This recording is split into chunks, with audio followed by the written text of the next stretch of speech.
یہ جورسڈکشن کے حوالے سے اور کاز آف ایکشن کے حوالے سے اس پہ P L D 2015 supreme court 42 ہے. اس میں ڈیفائن کیا گیا کہ اب لازمی نہیں کہ اب اس میں نا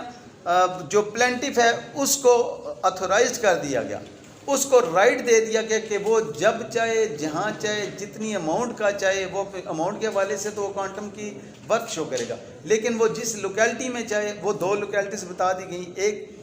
وہ لوکیلٹی جہاں پہ خبر پبلش ہوئی ہے، جہاں پہ وہ اخبار پبلش ہوئی ہے، دوسری وہ جہاں پہ وہ اخبار ڈسٹریبیوٹ ہوئی ہے. اس میں ڈیفائن کیا گیا کہ میں بھی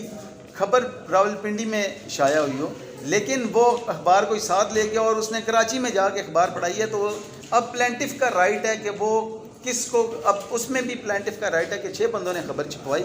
6 اخباروں میں خبر چھپی، اب وہ اس کا رائٹ ہے کہ وہ ان میں سے جس پہ چاہے سوٹ فائل کرے، جس پہ چاہے سوٹ نہ فائل کرے. اس کو ڈسکرائب کیا گیا P L D 2015 supreme court 42 میں. اب اس میں جو فیکٹس تھے ان کو پروو کرنا میری ذمہ داری تھی، لیکن اس میں ان کا جو ریٹن سٹیٹمنٹ میں، ایفیڈیوٹ میں اور ایون کراس ایگزامینیشن میں ایڈمٹ کر لیے.